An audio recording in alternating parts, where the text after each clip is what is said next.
Oke guys, assalamualaikum warahmatullahi wabarakatuh. Kembali lagi bersama saya di Motovlog Project. Kali ini saya mau berangkat kerja guys, jadi saya harus pakai masker. Ini standar protokol kesehatan dari perusahaan juga guys. Nah ini kan rekomendasi dulu.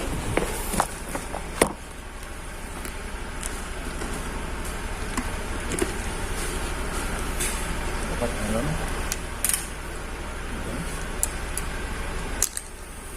Oke, sekarang kita let's go. Oke, let's go. Bentar lagi saya masuk. Oke, kita jalan. Oke, kita dulu di depan dulu.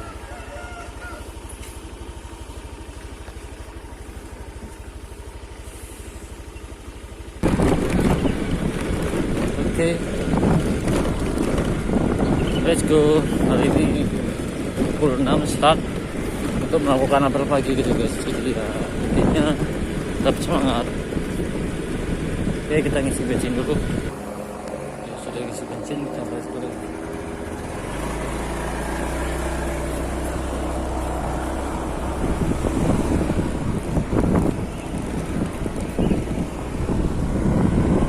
Let's go. Nanti di pos pertama kita akan melakukan protokol kesehatan juga, cuci tangan dan pendataan jam berapa masuk dan agar tahu berapa suhunya juga guys, ditembak dengan termometer ya.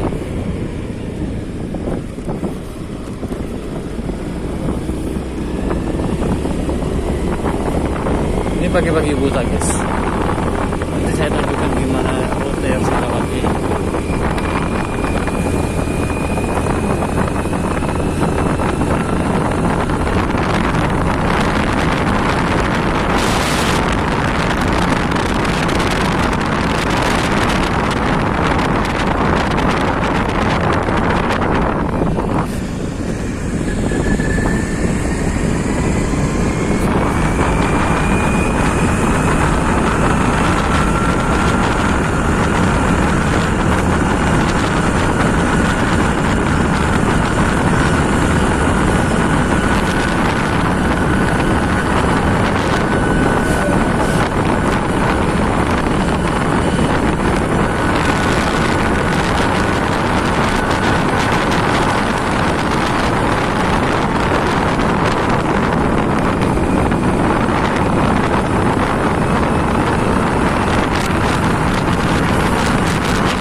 Setelah melewati pos penjagaan cek suhu, suhu pagi ini 35,9, masih di batas normal ini. Saya bukan bawa itu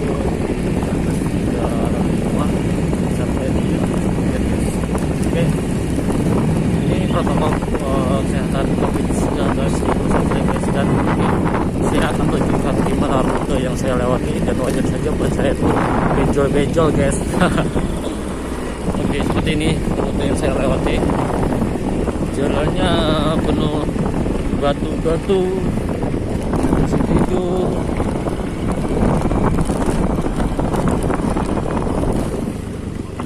waktu itu padahal polisinya nggak ada tidur di situ guys. Kenapa kedudukan itu bisa dibilang polisi tidur gitu guys. Yang tahu silahkan komen di bawah. Polisi tidur, makanya perasaan polisi itu tidak tidur di situ, tapi kenapa dibilang polisi tidur? Atau dia aturan jangan polisi tidur, bilang aja kedudukan tanah gitu guys. Oke, ini perjalanan ke sana kurang lebih 15 menit. Kalau itu posisi stabil atau standar, lambat gini sepertinya bakal sampai agak setengah tujuan.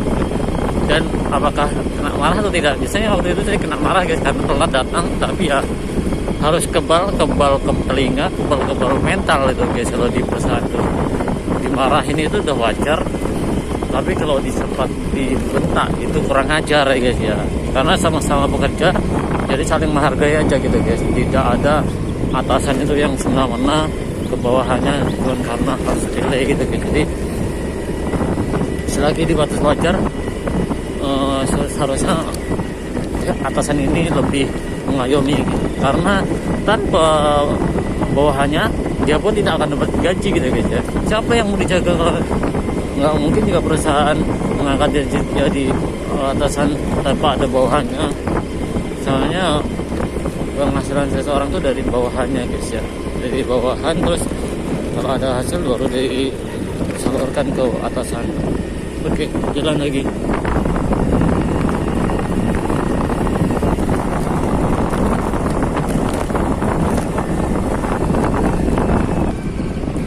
Lanjut lagi.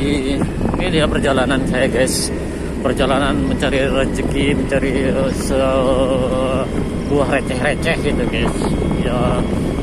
Ini ya lumayan jalannya tuh sih tanah guys, berbatu dan bumpy gimana gitu guys. Tapi ya disinilah siput merek bis terbeli, disinilah tempat mencari nafkah. Jadi ya nikmatin, alhamdulillah masih bisa bekerja dan dipercaya menjadi karyawan sebuah perusahaan terbesar di Riau gitu. Terbesar di Riau ini guys, perusahaan sawit terbesar di Riau.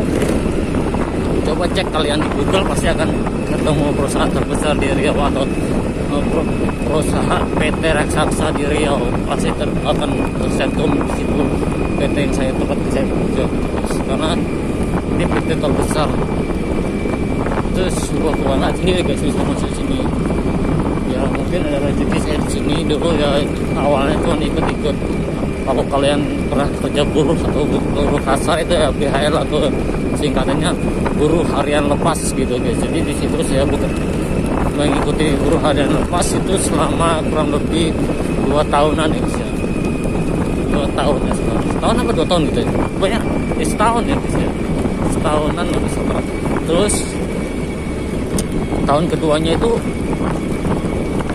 tahun kedua itu ada apa ya namanya pengangkatan karyawan gitu. Jadi saya tidak meminta ya, saya cuma berdoa aja dan terus saya mungkin staf itu percaya sama saya gitu guys, percaya sama saya, terus saya pun diajukan menjadi karyawan gitu guys. Waktu itu tuh prosesnya agak panjang gitu guys, cerita sedikit ya, agak panjang. Waktu itu kan masih awal-awalnya BPJS Kesehatan dan BPJS Ketenagakerjaan gitu guys.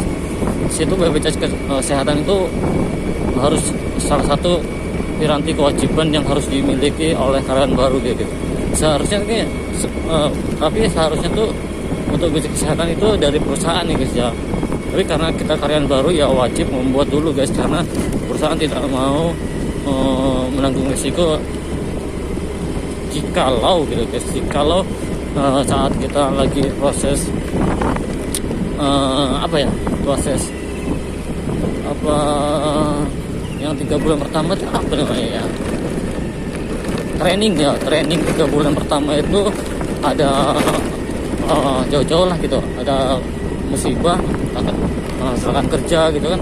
Perusahaan tidak mau mengambil resiko jika kita menuntutnya, karena tanpa ada BPJS Kesehatan pasti uang dari pribadi bisa terogoh besar guys ke situ. Terus ya apa ya, kita wajib membuatnya. Ini agak ribut guys ya. untuk BPJS Kesehatan, apalagi ya saat itu masih receh-receh gitu guys, belum dana seadanya, yang penting bisa untuk ngurus. Jadi kesana tuh kan model uang pas-pasan, dari sana ya cuman ngurus, habis itu pulang nggak ada seperti orang-orang kaya yang harus jalan-jalan shopping dulu gitu guys. Jadi ya perjuangannya sangat besar banget bisa menuju karyawan ke sini gitu guys. Jadi ya harus dinikmati, harus disyukuri nih guys, bisa masuk dan bertahan selama sudah 5 tahunan di sini saya gitu guys. Sudah 5 tahunan guys. Sudah 5 tahunan saya di sini. Oke, belok aja sana tuh jalannya bumpy. Sudah 5 tahunan saya di sini gitu guys. Jadi ya alhamdulillah juga loh, udah lolos training 3 bulan. 3 bulan pertama itu terus saat menunggu lolos tidak lolosnya itu ya saya mengalami insiden gitu guys, insiden crash. Di situ saya crash, jatuh, dan saya mengalami patah tulang, retak tulang kaki kanan, tulang tulang betis belakang itu. Nanti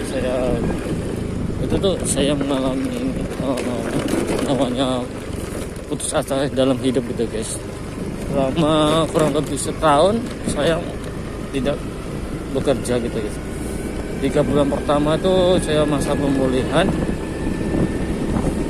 dari minum obat tiap hari sampai bosan, makan ya satu saya makan saya tahu saya karena yang makanan yang bikin cepat pertumbuhan tulang dan perbaikan luka itu ya itu ikan gabus. Jadi ikan gabus itu saya makan terus tiap hari, digoreng sampai bosan makan ikan gabus. Tapi alhamdulillah dalam kurun waktu 6 bulan itu udah ada perubahan. Saya udah bisa jalan seperti anak bayi gitu guys, tertatih-tatih gitu, tapi tanpa tokat tuh. Awal 6 bulan sebelumnya itu saya berjalan tuh menggunakan tokat. Jadi kaki yang saya sakit itu saya angkat, jadi saya seperti main tengklek gitu guys.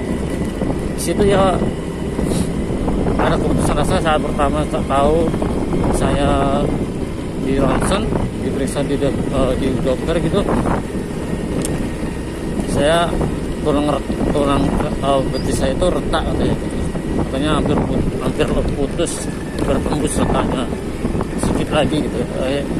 Ya situ saya udah progres, pasti akan cacat nggak bisa jalan lagi gitu.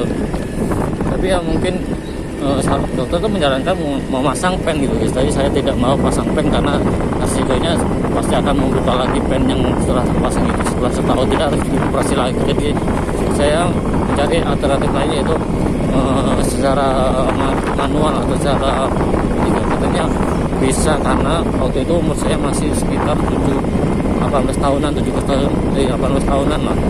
Jadi di situ saya mengalami pemulihannya secara alami gitu. Jadi saya tidak boleh banyak gerak, tidak boleh terlalu banyak menekan ke tanah dari kaki itu. Jadi ya saya itu menggantung kaki saya menggunakan tongkat. Jadi ya jalan itu menggunakan tongkat. Jadi ya alhamdulillah setelah berjalan 9 bulanan ada perubahan dan sudah tidak ada rasa ngilu-ngilunya lagi gitu.